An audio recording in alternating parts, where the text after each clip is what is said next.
Next question in homogenization topic pair of straight lines అండి.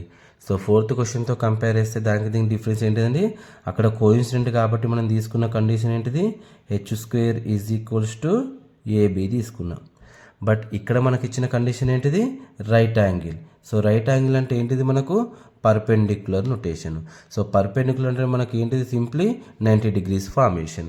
So perpendicular condition మనకు తెలిసింది ఏంటిదండి, a + b = 0. సేమ్ ప్రొసీజర్ అండి.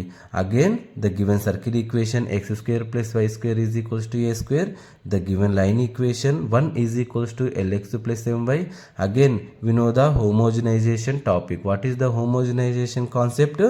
So మనకి ఏం చేయాలి, ఎక్స్ టర్మ్కి అండ్ వై టర్మ్కి అండ్ కాన్స్టాంట్కి, ఈ 3 టర్మ్స్కి మనం ఏం చేయాలా, 1ని మల్టిప్లై చేయాలా. సో ఇక్కడ కాన్స్టాంట్ కాబట్టి ఏం తీసుకోవాలని చెప్పిన 1² తీసుకున్నాను. సో నెక్స్ట్ ఏం అప్లై చేశాను, 1 = lx + my సబ్స్టిట్యూట్ చేశాను. సో lx + my (² అది ఎందులోకి కన్వర్ట్ అయిపోయిందండి, a + b (² నొటేషన్లోకి కన్వర్ట్ అయిపోయింది. సో ఇక్కడ a² + b² + 2ab. సో దీన్ని ఫార్ములాలోకి కన్వర్ట్ చేసిన తర్వాత ఏం చేయాలి, ఇక్కడ ఏ నొటేషన్ ఉందండి, a² into these 3 terms. So అందుకే నేను ఏం చేస్తున్నా, a²ని ఈ 3 టర్మ్స్కి మల్టిప్లై చేస్తున్నా. So a² l² x² + a² m² y² + 2a² lm xy. So next నేను pair of straight line equation ఏంటిదండి, ax² + by² + 2hxy అంటే single x², single y², single xy టర్మ్లోకి కన్వర్ట్ కావాలి. సో అందుకే నేను లెఫ్ట్ సైడ్లో ఉన్న ఇక్కడ x² + y² టర్మ్స్ని ఎందులోకి కన్వర్ట్ చేశానండి, రైట్ హ్యాండ్ సైడ్లోకి కన్వర్ట్ చేశాను. సో లెఫ్ట్ హ్యాండ్ సైడ్లో ఉన్న 2 ప్లస్ టర్మ్స్ ఎందులో కన్వర్ట్ అయిపోయినాయి, మనకు మైనస్లోకి కన్వర్ట్ అయిపోయినాయి. సో ఫైనల్లీ ఇక్కడ 2x² టర్మ్స్ వచ్చేసినాయి. So x² take common, then you will get coefficient a² l² - 1, y² take common, you will get a² m² - 1, xy single term ఉంది కాబట్టి సేమ్ యాజ్ ఇట్ ఈస్ తీసుకున్నా. So that is compare with ax² + by² + 2hxy = 0.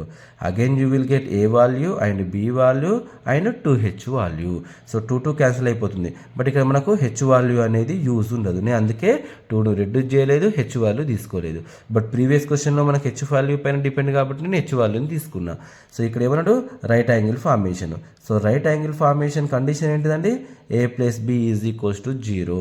Now substitute a value a² l² - 1 plus b value a² m² - 1 = 0.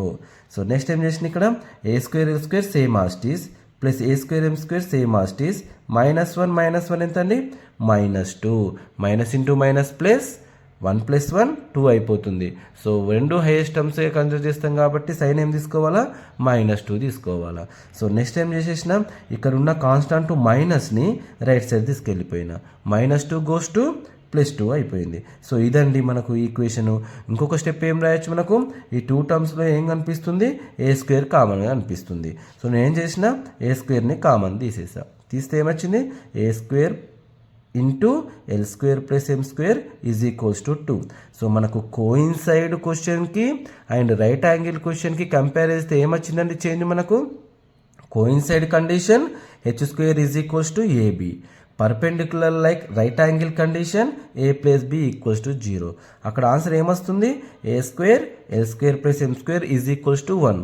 ఇక్కడ right angle equation ఏమొస్తుంది, a² l² + m² = 2. ఇదండి very simple questions అండి. మనకు according to pair of straight lines homogenization topic నుంచి మనకు only 5 questions వస్తాయి.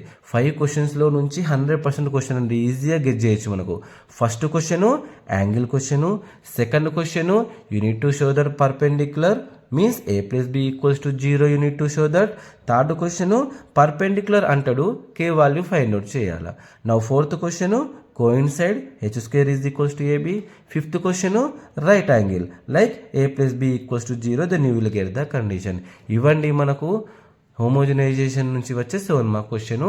So ఈ 5లో నుండే ఒకటి 100% క్వశ్చన్ వస్తుంది. సో మీరు ఈ క్వశ్చన్ అటెంప్ట్ చేయాలంటే ఈ 5 క్వశ్చన్స్ ప్రాక్టీస్ చేసుకుంటే సరిపోతుందండి. నేను ప్రీవియస్ వీడియోస్లలో 4 క్వశ్చన్స్ని అప్లోడ్ చేశాను. ఇది 5th క్వశ్చన్. ఈ 5 క్వశ్చన్ చూసుకుంటే ఎనఫ్ సరిపోతుంది, కంపల్సరీ నీకు 7 మార్క్స్ వచ్చేస్తుంది. So thank you for watching my videos. Remaining questions నేను ఇంకా అప్డేట్లో మీకు అప్లోడ్ చేస్తాను. సో అప్పటి వరకు వెయిట్ చేయండి. So until then keep watching my videos. Thank you for watching my videos.